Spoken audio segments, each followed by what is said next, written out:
الحمد لله نحمده ونستعينه ونستغفره ونعوذ بالله من شرور أنفسنا ومن سيئات أعمالنا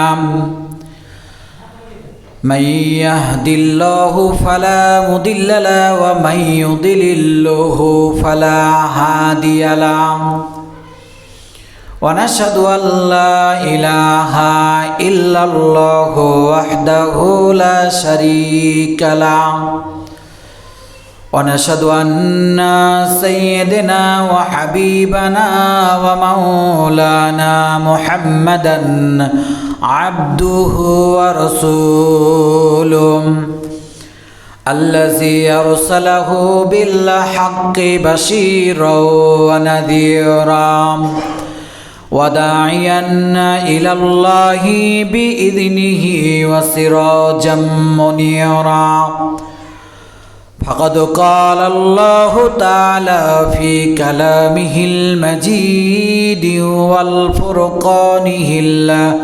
الحميد أعوذ بالله من الشيطان الرجيم بسم الله الرحمن الرحيم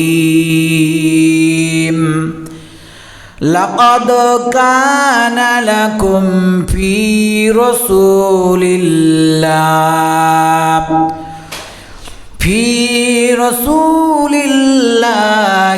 أسوة حسنة لمن كان يرجو الله واليوم الآخر وذكر الله كثيرا قل إن كنتم تحبون الله فاتبعوني يحببكم الله ويغفر لكم ذنوبكم والله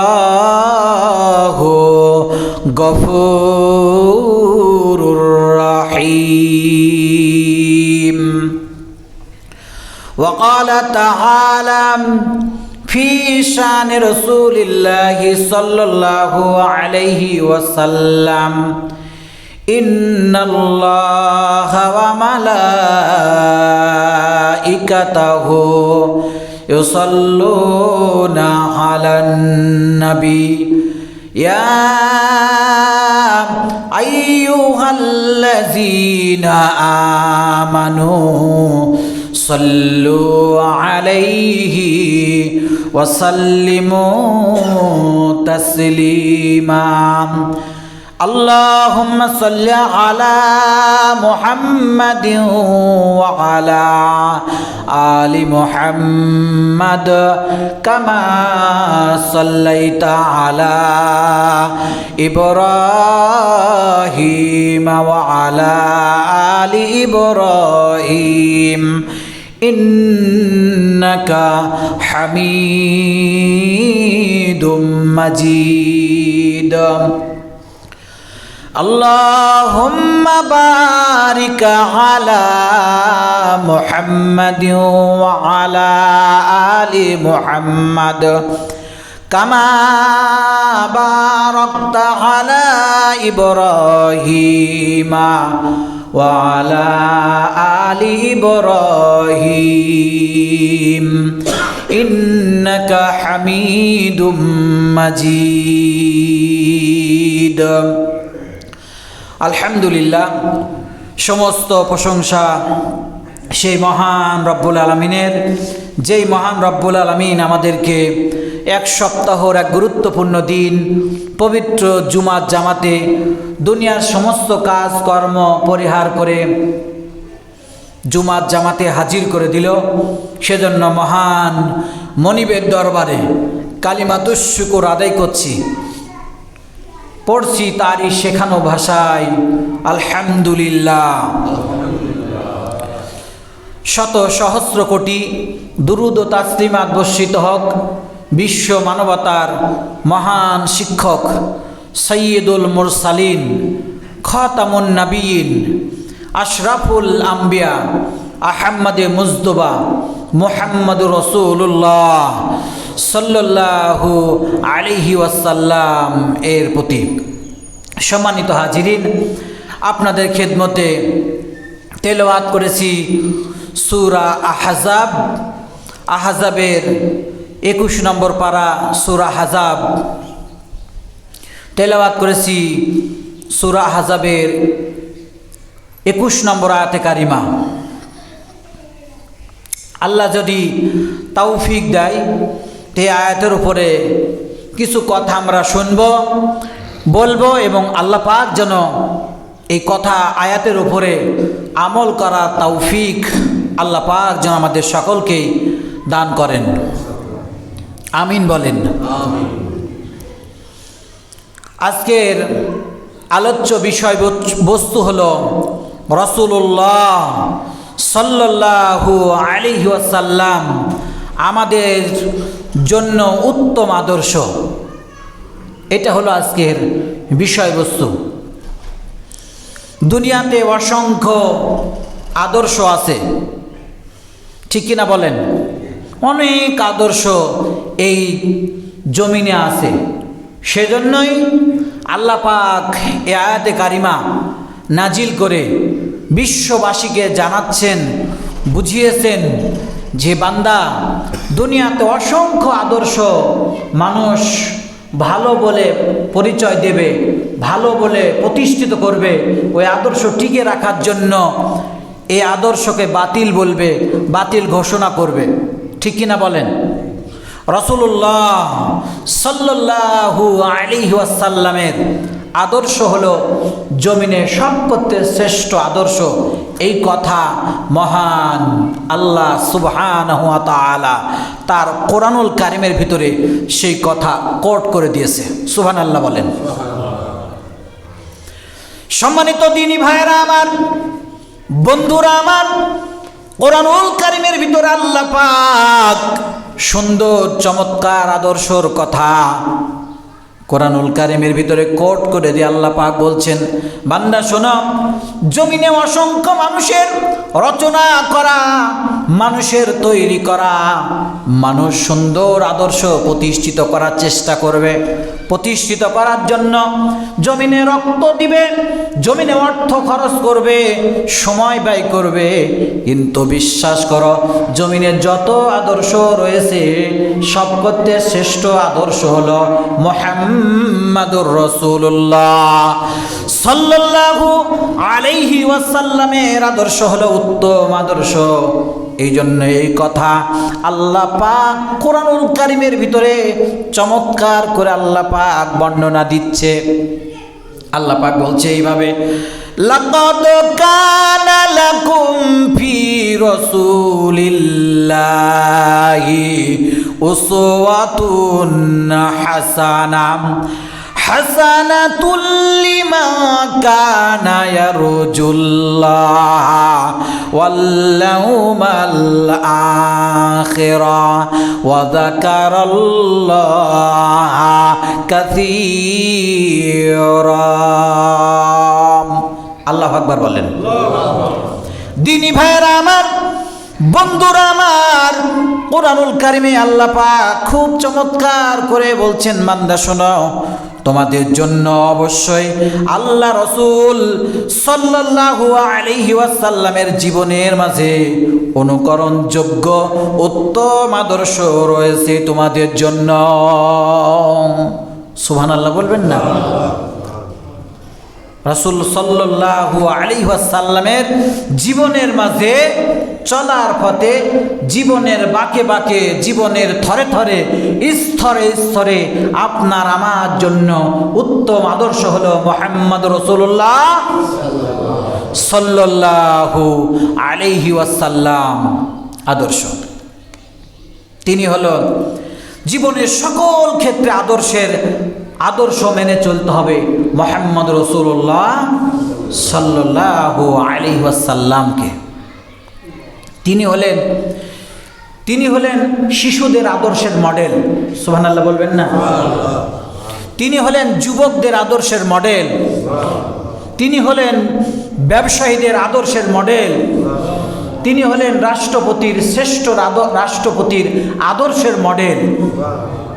এমন কোনো সেক্টর নেই যে তিনার কাছে সে আদর্শগুলো মানুষ শিক্ষা নেয়নি। তিনি হলেন নানাদের শ্রেষ্ঠ নানা, বিচারপতির শ্রেষ্ঠ বিচারপতি। কে বলেন? সবাই একসঙ্গে নাম বলেন। মুহাম্মদ রাসূলুল্লাহ সাল্লাল্লাহু আলাইহি ওয়াসাল্লাম। তিনি হলেন সকল স্তরে শিশুদের আদর্শের মডেল। একদিন আল্লাহ রাসূল সাল্লাল্লাহু আলাইহি সাল্লাম শিশুদের যে আদর্শের মডেল, সেটা আমি আপনাদেরকে বলছি। আল্লাহ রাসূল একদিন রাস্তায় চলতে দেখে হঠাৎ করে ছোট ছোট বাচ্চারা ধুলাবালি নিয়ে খেলাধুলায় করতেছে। এমন সময় আল্লাহ রাসূল ডাক দিয়ে আল্লাহ রাসূল বলছে, এ বাবু। আল্লাহ রাসূল নিজেই ছোট বাচ্চাদের মাথায় হাত বুলিয়ে দিতেন এবং সালাম দিতেন। সুবহানাল্লাহ বলেন। আমরা অপেক্ষা থাকি কখন আমাকে সালাম দিবে, ঠিক কিনা বলেন?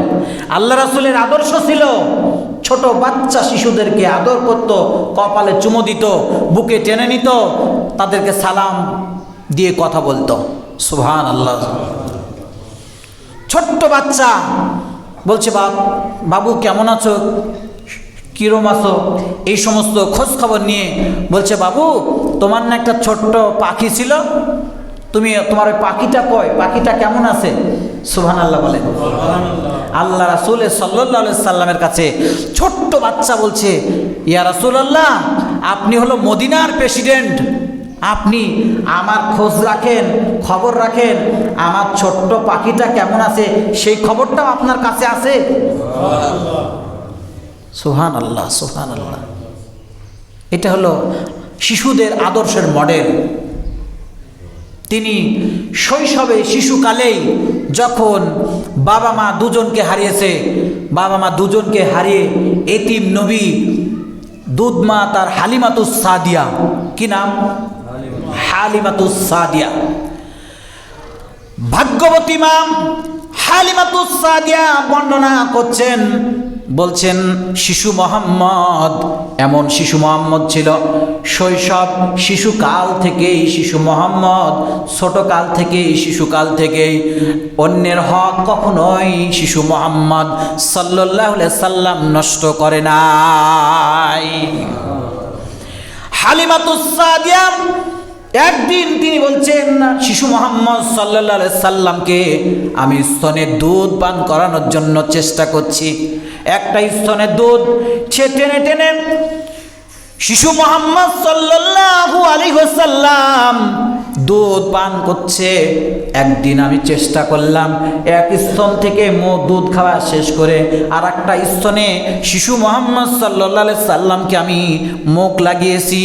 কোনো অবস্থাতেই সে শিশু মোহাম্মদ সাল্লাল্লাহু আলাইহি সাল্লাম দুধ টানে নাই, মুখে নেয় নাই। কেন?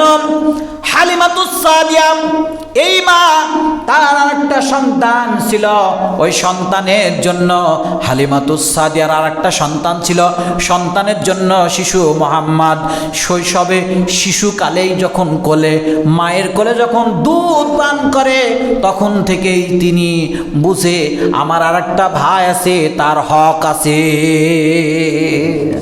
সুবহানাল্লাহ বলে। এটা হলো শিশুদের, যত শিশু, ছোট বাচ্চা শিশুদের আদর্শের মডেল হলো কি বলেন তো? মুহাম্মদ রাসূলুল্লাহ সাল্লাল্লাহু আলাইহি ওয়াসাল্লাম। মুহাম্মদ সাল্লাল্লাহু আলাইহি সাল্লাম যুবকদের আদর্শের মডেল। একদিন আল্লাহ রাসূল সাল্লাল্লাহু আলাইহি ওয়াসাল্লাম একটি আলোচনায় সাহাবা আজমানদের নিয়ে একটি আলোচনা করতেছিল, তালিম চলছে, বয়ান চলছে, আল্লাহ রাসূল আলোচনা করছে কোরআন হাদিস দিয়ে। এমন সময় দেখলেন কয়েকজন যুবক দাঁড়িয়ে দাঁড়িয়ে আল্লাহ রাসূল সাল্লাল্লাহু আলাইহি ওয়াসাল্লামের আলোচনা শুনতেছে। আল্লাহ রাসূল তার চাদর মোবারকটা যুবকদের দিকে ছড়িয়ে ফেললেন। আল্লাহ রাসূল বললেন, ও যুবকেরা, তোমরা দাঁড়িয়ে জায়গা না পাওয়ার কারণে তোমরা দাঁড়িয়ে দাঁড়িয়ে কোরআন শুনছো, এই চাদরটা নাও, আমার চাদরটা বিছিয়ে তোমরা ওর উপরে বসে তোমরা তালিম শিক্ষা গ্রহণ করো। যুবকেরা পাগল হয়ে গেল এই আচরণ ব্যবহার দেখে। বললেন, আপনি রাসূল, আপনি এত সুন্দর মানুষ, অথচ আপনার এত সুন্দর উত্তম ব্যবহার, এই ব্যবহারে আমাদেরকে মুগ্ধ করে তুলেছে। যুবকদের হলো আদর্শের মডেল হলো কে বলেন তো? মুহাম্মদ রাসূলুল্লাহ সাল্লাল্লাহু আলাইহি ওয়াসাল্লাম। সম্মানিত দ্বীনী ভাইয়েরা, সকল ক্ষেত্রে সকল অবস্থায় শিশু থেকে একবারে বৃদ্ধ পর্যন্ত আল্লাহ রাসূল সাল্লাল্লাহু আলাইহি সাল্লাম, রাসূলুল্লাহ সাল্লাল্লাহু আলাইহি সাল্লাম শিশুদের আদর্শের মডেল, যুবকদের আদর্শের মডেল, ব্যবসায়ীদের আদর্শের মডেল। তারপরে তিনি পিতাদের শ্রেষ্ঠ পিতা মুহাম্মদ রাসূলুল্লাহ সাল্লাল্লাহু আলাইহি ওয়াসাল্লাম। নানাদের মধ্যে শ্রেষ্ঠ নানা মুহাম্মদুর রাসূলুল্লাহ সাল্লাল্লাহু আলাইহি ওয়াসাল্লাম। নারীদের জন্য, নারীদের অধিকার প্রতিষ্ঠার জন্য, সমস্ত বিশ্ববাসীর জন্য, পৃথিবীর সমস্ত নারীদের অধিকার প্রতিষ্ঠার জন্য মুহাম্মদুর রাসূলুল্লাহ সাল্লাল্লাহু আলাইহি সাল্লাম অধিকার প্রতিষ্ঠা করেছে। আয়ামে জাহিলিয়াতের যুগ, মক্কায় প্রকাশ্যে যুবতী নারীদেরকে, যুবতী মেয়েদেরকে বড় হলেই ধর্ষণ করে তারা মেরে ফেলত। মেয়ে সন্তান হলেই তারা মনে করত, হারে যেই পরিবারে মেয়ে সন্তান, কন্যা সন্তান জন্মগ্রহণ করত, ওই পরিবারটা ভীষণ অসন্তুষ্ট হয়ে যেত। একদিন আল্লাহ রাসূল সাল্লাল্লাহু আলাইহি ওয়াসাল্লাম নারীদের অধিকার প্রতিষ্ঠার জন্য রাসূলুল্লাহ সাল্লাল্লাহু আলাইহি সাল্লামের একজন সাহাবী বর্ণনা করছে। সাহাবীর নাম হলো দাইহাতুল কলবি। কি নাম বললাম? দাইহাতুল কলবি। আল্লাহ রাসূলের সেই সময় ইসলাম গ্রহণ করে নাই, মুসলমান হয় নাই, কালিমা পড়ে নাই, বেদুইন, সে মুশরিক একজন মানুষ। একদিন দেখলেন কাবার চত্বরে, কাবার দেওয়ালে হাত দিয়ে বলতেছে, আরে কাবার মালিক, ও কাবা, আমি অনেক পাপ করেছি, আমি অনেক গুনাহ করেছি। এই কথা বলছে। আল্লাহ রাসূল দূর থেকে দেখতে পেয়ে দাইহাতুল কলবিকে একজন সাহাবী দিয়ে ডাক দিলেন। বলল, ও যুবক, তুমি কি কার কাছে চাচ্ছ? বলছো কাবার কাছে। বলছো কাবা কোনো কিছু দিতে পারে না, বরং কাবার মালিকের কাছে চাইতে হবে। আমরা চাবো কার কাছে বলেন তো? আল্লাহর কাছে, কাবার মালিকের কাছে। মসজিদে চাবো ঠিকই, কিন্তু মসজিদের মালিকের কাছে চাবো। কার কাছে চাবো? আল্লাহর কাছে। দাইহাতুল কলবি এই সাহাবী তখন ইসলাম গ্রহণ করে নাই, মুসলমান হয় নাই। আমি আপনাদেরকে বোঝাচ্ছি, নারীদের অধিকার প্রতিষ্ঠার জন্য মুহাম্মদুর রাসূলুল্লাহ সাল্লাল্লাহু আলাইহি সাল্লাম চেষ্টা করেছে, অধিকার প্রতিষ্ঠা করেছে। দাইহাতুল কলবি বলছেন, ইয়া রাসূলুল্লাহ, ইয়া হাবিবাল্লাহ, আমি ব্যবসার কাজে একদিন আমার বিবির গর্ভে সন্তান রেখে গেলাম। ব্যবসার কাজে দীর্ঘ সময় বাইরে অতিক্রম করব, এজন্য আমার স্ত্রীকে বলে গেলাম, ও প্রিয়তমা স্ত্রী, তোমার গর্ভে সন্তান রেখে গেলাম, যদি পুত্র সন্তান হয় তাকে তুমি বেঁচে রেখো, আদর দিও, যত্ন করো। কন্যা সন্তান হলে তাকে জীবন্ত মাটির সাথে পুঁতে ফেলো। নাউজুবিল্লাহ বলেন। মেয়ে সন্তান হলেই আয়ামে জাহিলিয়াতের যুগে মেয়ে সন্তানকে মাটির সাথে পুঁতে ফেলতো। নাউজুবিল্লাহ বলে। দিনী ভাইয়েরা আমার, বন্ধুরা আমার, আল্লাহ রাসূল সাল্লাল্লাহু আলাইহি সাল্লাম বলল, ও দাইহাতুল কলবি, কি ঘটনা বলো। তখন আল্লাহ রাসূলের কাছে দাইহাতুল কলবি সব বর্ণনা শুরু করলেন। বললেন, ইয়া রাসূলুল্লাহ, আমি ব্যবসার কাজে বাইরে চলে যাচ্ছি, স্ত্রীকে বলে গেলাম, পেটে তোমার সন্তান, গর্ভে তোমার সন্তান, সন্তান যদি পুত্র সন্তান হয় বেঁচে রেখো, আর কন্যা সন্তান হলে মাটির সাথে মিশিয়ে দিও। চলে গেলাম। দীর্ঘ কয়েক বছর পরে, প্রায় ৬-৭ বছর পরে বাড়িতে এসে বাড়িতে প্রবেশ করে দেখি একটা গোলাপ ফুলের পাপড়ির মতো খুব সুন্দর চমৎকার ফুটফুটে একটা চেহারার সুন্দর কচি একটা বাচ্চা মেয়েকে দেখতে পেয়ে আমার প্রিয়তমা স্ত্রীকে বললাম, এটাকে। আমার স্ত্রী বলল, ও প্রিয়, ও আমার স্বামী, এটা তোমারই কলিজার টুকরা সন্তান। বলল, সর্বনাশ, এই সন্তানকে জীবন্ত পুঁতে ফেলোনি কেন, মেরে ফেলোনি কেন? নাউজুবিল্লাহ বলেন। বাবা বলছে, বলল, এই বাচ্চা যখন হয় তখন চেহারা দিকে তাকিয়ে আমি ভুলে গেলাম, আমি জানি তোমার দেরি হবে, সময় অনেক পার হয়ে যাবে ব্যবসার কাজে, এজন্য এই বাচ্চা সন্তানটি তুমি দেখে হয়তো মায়া লাগবে, তাই বাচ্চাকে আমি রেখে দিয়েছি। বলল, না, আমি কখনো এটা বরদাস্ত করব না। কারণ দাইহাতুল কলবে আল্লাহ রাসূলের সামনে বলছে যে আমার শয়তান আমার ভিতরে ওয়াসওয়াসা দিচ্ছে, কারণ সন্তানকে হত্যা করতে হবে। আমার স্ত্রীকে বললাম, ইয়া রাসূলুল্লাহ, রাসূল সাল্লাল্লাহু আলাইহি ওয়াসাল্লামের সামনেই কথা বলছে সে, দাইহাতুল কলবি। আমি বললাম, আমার সন্তানকে খেয়ে দাও, উন্নত সুন্দর পোশাক পরিধান করে দাও। খেয়ে আমার সন্তানকে নিয়ে জঙ্গলের ভিতরে প্রবেশ করলাম। জঙ্গলে প্রবেশ করেই আমার একটা গর্ত খনন করলাম। গর্ত খনন করে ওই গর্তের ভিতরে আমার বাচ্চা মেয়েটিকে ছুঁড়িয়ে ফেলে দিলাম। ফেলে দেওয়ার সঙ্গে সঙ্গে আমার বাচ্চা মেয়েটি কাকতি মিনতি করে বলছে, আব্বু।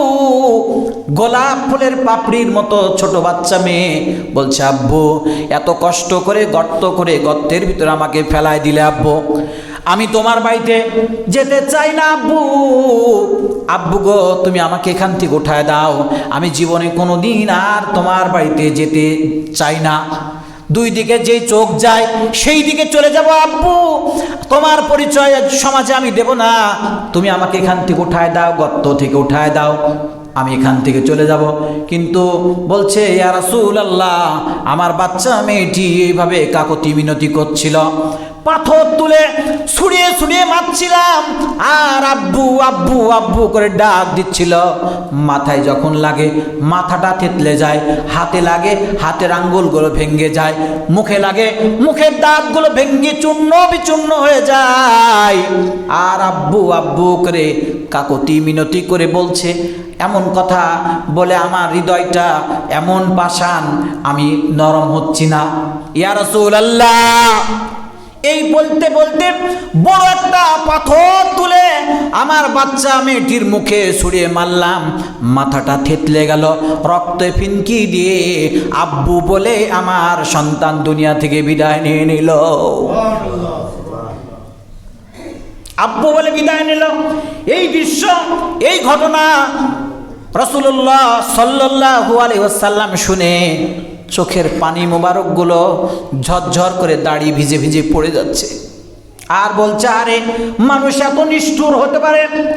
বলল, ইয়া রাসূলুল্লাহ, এর আগে অনেক সন্তানকে আমি এভাবে মাটির সাথে মিশাই দিয়েছি, আমার এই সন্তানটা যখন হত্যা করি তখন আমার হৃদয়ের ভিতরে খুব ঘুরপ্যাক, খুবই আমার হৃদয়টা স্পর্শকাতর হচ্ছিল, নরম হয়ে যাচ্ছিলাম। বলল, ইয়া রাসূলুল্লাহ, আপনি আমাকে পরামর্শ দিন, আমি মুসলমান হতে চাই। এই পাপ, আমার কলেজার টুকরা সন্তানকে আমি হত্যা করেছি, এই পাপ আল্লাহ পাক আমার মাফ করবেন কিনা? বলল, অবশ্যই মাফ করবে। তুমি যেই সময় সন্তান হত্যা করেছো সেই সময় তোমার ঈমান ছিল না, তুমি ছিলে মুশরিক, তুমি ছিলে কাফের। এখন যদি পড়ে নাও লা ইলাহা ইল্লাল্লাহু মুহাম্মাদুর রাসূলুল্লাহ, দাইহাতুল কলবি কালিমা পড়ে মুসলমান হয়ে গেল। সুবহানাল্লাহ বলেন। এই নারীদের, মা বোনদের ইজ্জত রক্ষার জন্য, অধিকার প্রতিষ্ঠার জন্য বিশ্বের সমস্ত নারীদের আদর্শের মডেল হলো মুহাম্মদ রাসূলুল্লাহ সাল্লাল্লাহু আলাইহি ওয়াসাল্লাম। ঠিক কিনা বলেন? আদর্শের মডেল কে? মুহাম্মদ রাসূলুল্লাহ সাল্লাল্লাহু আলাইহি সাল্লাম। আল্লাহ রাসূল ছিলেন, আল্লাহ রাসূল আদর্শের মডেল এই হলো রাসূলুল্লাহ সাল্লাল্লাহু আলাইহি সাল্লাম। তিনি হলেন এমন একজন মানুষ, ন্যায় বিচারক ছিলেন তিনি। কি বিচারক? ন্যায় বিচারক। তিনি ছিলেন কি বলেন? ন্যায় বিচারক। আমি আপনি উম্মত হিসেবে, আপনি আমি উম্মত হিসেবে কি বিচারক হব বলেন তো? ন্যায় ইনসাফ ভিত্তিক সমাজ প্রতিষ্ঠা করার চেষ্টা করব। ইনশাল্লাহ বলবেন না? ইনশাল্লাহ বলবেন না? আমি যদি মনে করি যে আমি আল্লাহ রাসূল উম্মত, তাহলে আমাকে আল্লাহ রাসূল যা করেছে তাই আমাকেও করতে হবে। ঠিক না? ঠিক না? কারণ আল্লাহ রাসূল বলছে সল্লু কামা রাআইতুমুনি উসাল্লি, তুমি আমি যেইভাবে নামাজ পড়ি সেভাবে তোমাকেও নামাজ পড়তে হবে। ঠিক কিনা বলেন? আমি যেইভাবে পরিবার পরিচালনা করেছি তোমাকেও সেভাবে পরিচালনা করতে হবে পরিবার। ঠিক কিনা বলেন? যেইভাবে আমি রাষ্ট্র পরিচালনা করেছি তুমি মুসলিম হিসাবে তোমাকেও সেই দীপ্ত শপথ গ্রহণ করতে হবে, আমিও সেইভাবে মুসলিম হিসাবে আল্লাহ রাসূলের মতো রাষ্ট্র পরিচালনা করব। ঠিক কিনা বলেন তো? একসঙ্গে বলেন ঠিক না বেঠিক? যদি মনে করেন যে না আমি আল্লাহ রাসূলের উম্মত, তাহলে করতে হবে। আর যদি বলেন যে না আমি উম্মত না, তাহলে আপনি যেমন তাই যেভাবে ইচ্ছা সেভাবে চলেন। আমাদের মাপকাঠি হলো, আমাদের আদর্শের মডেল হলো কে? সবাই একসঙ্গে বলেন রাসূলুল্লাহ সাল্লাল্লাহু আলাইহি সাল্লাম। ব্যক্তিগত থেকে শুরু করে একদম রাষ্ট্র আন্তর্জাতিক পর্যন্ত সকল স্তরে, সকল স্তর বা স্তর, থরে থরে আমাকে আপনাকে আদর্শের মডেল মনে করতে হবে মুহাম্মদ রাসূলুল্লাহ সাল্লাল্লাহু আলাইহি সাল্লাম। রাসূলুল্লাহ সাল্লাল্লাহু আলাইহি সাল্লাম ছিলেন আদর্শের মডেল। তিনি হলো ন্যায় বিচারক ছিলেন। কি ছিলেন? ন্যায় বিচারক। একদিন আল্লাহ রাসূল সাল্লাল্লাহু আলাইহি সাল্লামের কাছে দুইজন ব্যক্তি হাজির হলেন, একজন মুসলিম, একজন বেদুইন কাফের মুশরিক একজন। কয়জন গেল? দুইজন গেল। খেজুরের বাগান নিয়ে দুইজনের ভিতরে চরম দ্বন্দ্ব, ফ্যাসাদ, মারামারি শুরু হয়েছে। ইহুদি বলে এই খেজুরের বাগান আমার, একজন মুনাফিক মুসলিম সেও বলে এই বাগান আমার। দুজন ফ্যাসাদ বেঁধে, দ্বন্দ্ব বেঁধে গেছে আল্লাহ রাসূল সাল্লাল্লাহু আলাইহি সাল্লামের কাছে। আর একবার সবাই একসঙ্গে বলেন আল্লাহ রাসূল কি বিচারক? সবাই একসঙ্গে বলেন ন্যায় বিচারক হলো আল্লাহ রাসূল সাল্লাল্লাহু আলাইহি সাল্লাম। তিনি দুইজন, একজন মুসলিমের নাম হলো বিশর নামক এক মুনাফিক, আর একজন ইহুদি।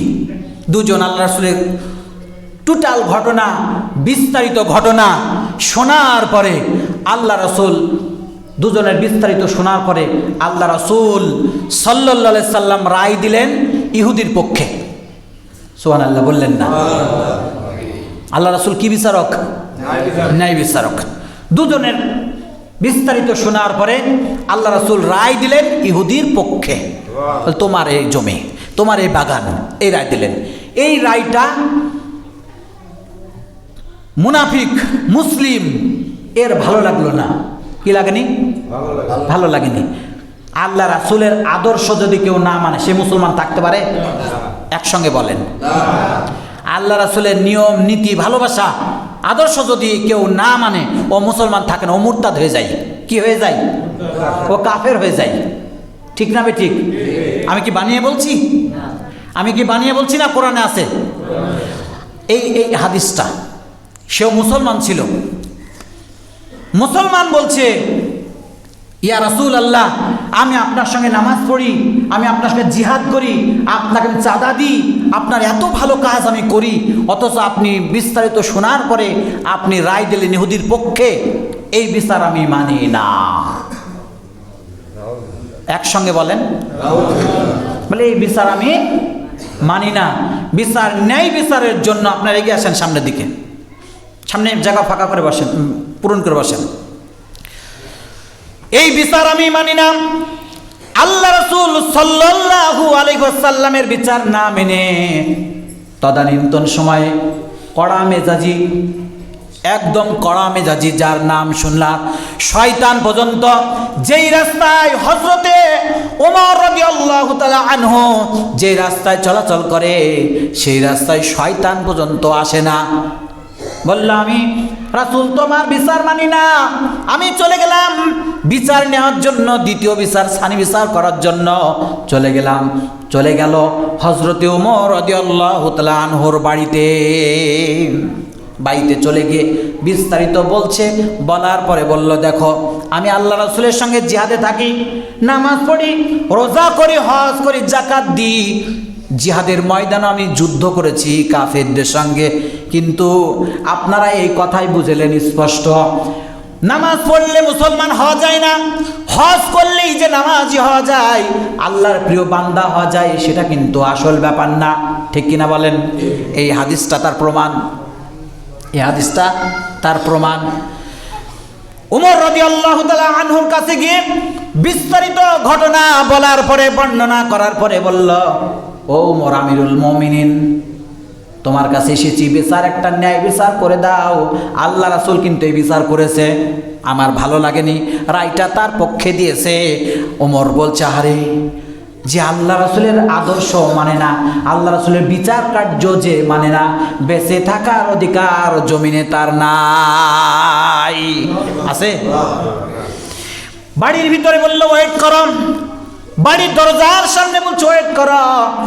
বাড়ির ভিতরে গিয়ে হযরতে ওমর রাদিয়াল্লাহু তাআলা আনহু বিশাল বড় তরবারি খানা নিয়ে এসে ওই মুনাফিক মুসলিমের গর্দনটা আলাদা করে দিল। আল্লাহু আকবার বলেন একসঙ্গে। বলে যারা আল্লাহ রাসূলের আদর্শ মানে না, ভালো লাগে না, জমিনে বেঁচে থাকার কোনো অধিকার তার নাই। মাথাটা আলাদা পড়ে গেল, দেহটা আলাদা পড়ে গেল, গোটা মক্কা মদিনায় হুলস্থুল শুরু হয়ে গেল, হইচই শুরু হয়ে গেল। হারে একজন ওমর একজন মুসলমানকে হত্যা করে ফেলল, দুর্নাম শুরু হয়ে গেল না? আমি যদি একটা হুজুর মানুষ আর একজন হুজুর সাহেবকে মারি, আপনারা বলবেন আহারে একজন হুজুর আর একজন হুজুরকে মারছে, কিন্তু বিস্তারিত শোনার দরকার, বিস্তারিত জানার দরকার, হুজুর মানুষ আর একজন হুজুরকে মারছে কেন? ওই হুজুরটা হয়তো জালিমদের পক্ষের লোক, ঠিক কিনা বলেন? ওই হুজুরটা হয়তো মুনাফিক, ওই হুজুরটা হয়তো দেখতে বেশভূষা একবারে ফেরেশতার মতো, ফেরেশতার মনে হয় যে আত্মীয় স্বজন, কিন্তু না না, ওর আচার কৃষ্টি কালচার হলো ইহুদি চেয়েও নিকৃষ্ট। আছে না নাই? এরকম মানুষ আছে না? জুব্বা দেখে, পাঞ্জাবি দেখে, টুপি দেখে মনে হয় যে এখনই মনে হয় জান্নাত থেকে আসলো, এমন তাই মনে হয় না? আচার ব্যবহার দেখে মনে হয় ও ফেরাউনের চাইতো নিকৃষ্ট, আবু জেহেলের চাইতো। আছে না এরকম মানুষ? ঠিক না ভাই? সম্মানিত দ্বীনি ভাইয়েরা আমার, হইচই শুরু হয়ে গেল। ঠিক এই সময় ওমরের এই সিদ্ধান্তের উপরে আল্লাহ পাক কোরআনুল কারীমের আয়াত নাজিল করলেন। আল্লাহু আকবার বলেন। ফালা ওয়া রাব্বিকা লা ইউমিনুনা হাত্তা ইউহাক্কিমুকা ফীমা শাজারা বাইনাহুম সুম্মা লা ইয়াজিদু ফি আনফুসিহিম হারাজাম মিম্মা قضيت ويسلموا تسليما। আল্লাহু আকবার বলেন। যারা আল্লাহ, ততক্ষণ পর্যন্ত তারা মুমিন হতে পারবে না। কে বলছেন এই কথা? যতক্ষণ পর্যন্ত, ততক্ষণ পর্যন্ত হতে পারবে না যতক্ষণ পর্যন্ত বিচার ফায়সালায় পরিবার সমাজ রাষ্ট্র সকল ক্ষেত্রে আদর্শের মডেল রাসূল সাল্লাল্লাহু আলাইহি ওয়াসাল্লামকে মনে করবে না। আপনি বাড়ির পরিবার চালাবেন কার আদর্শ দিয়ে বলেন তো? আপনি সমাজে রাজনীতি করেন না, রাজনীতিক নেতা না আপনি? আপনার আদর্শের মধ্যে, রাজনীতির মধ্যে কার আদর্শ থাকবে বলেন তো? আপনি একটা বলেন যে এই আদর্শটা আল্লাহ রাসূলের কাছে ছিল না। আল্লাহ রাসূল মদিনার প্রেসিডেন্ট, কোথায়? তার কি অর্থমন্ত্রী ছিল না, শিক্ষা মন্ত্রণালয় ছিল না, স্বরাষ্ট্র মন্ত্রণালয় ছিল না, পররাষ্ট্র মন্ত্রণালয় ছিল না? কথা বলছেন না, ছিল না এগুলো? তাহলে সব যোগ্যতা অভিজ্ঞতা সুযোগ্যতা দিয়ে আল্লাহ জমিনে তাকে প্রেরণ করেছে। এই জন্য বিশ্ববাসীর জন্য আল্লাহ পাক বক্তব্য দিচ্ছে, বান্দা শোনো, দুনিয়ার সমস্ত আদর্শগুলো বাতিল বাতিল বাতিল। ঠিক কিনা বলেন? শ্রেষ্ঠ আদর্শ হলো কার আদর্শ? ওই জন্য আল্লাহ জানে। লেলিন, কালমাস, মাওসেতু বর্তমানের আদর্শ।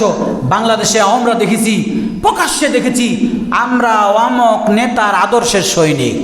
আছে না এরকম? বুক ফুলে আদর করে অহংকার করে বলেনি মানুষের সামনে? আপনারা কথা বলছেন না, কারণ কি আমি কি মিথ্যা বলছি? বুক ফুলে কলার ধরে কালো কোট দিয়ে বলেছে আমরা অমক নেতার আদর্শের সৈনিক। বলেনি এরকম? তা আল্লাহ ভালো জানে যে দুনিয়াতে অনেক আদর্শ আসবে, জমিনে এসে বলবে মুহাম্মদ রাসূলুল্লাহ সাল্লাল্লাহু আলাইহি ওয়াসাল্লাম আদর্শ ভালো না, আদর্শের লোকগুলোকে খারাপ বলে, কালো বলে নির্যাতন করা হবে, জুলুম করা হবে। এই কথা আল্লাহ কোরআনুল কারীমের ভিতরে কোট করে দিয়েছে। ঠিক কিনা বলেন? উমর রাদিয়াল্লাহু তাআলা আনহু, আপনারা গত জুমায় শুনেছেন যে হযরত উমর পরিবর্তন হওয়ার একটাই বড় কারণ হলো উমর আল্লাহ রাসূলের আদর্শ মেনে নিয়েছে, তাই আল্লাহ তার ইজ্জত সম্মান বাড়াই দিয়েছে। ঠিক কিনা বলেন তো? আপনারও আমারও ইজ্জত সম্মান বাড়াই দেবে সকল ক্ষেত্রে আদর্শের মডেল মনে করবো যখন মুহাম্মদ সাল্লাল্লাহু আলাইহি ওয়াসাল্লামকে।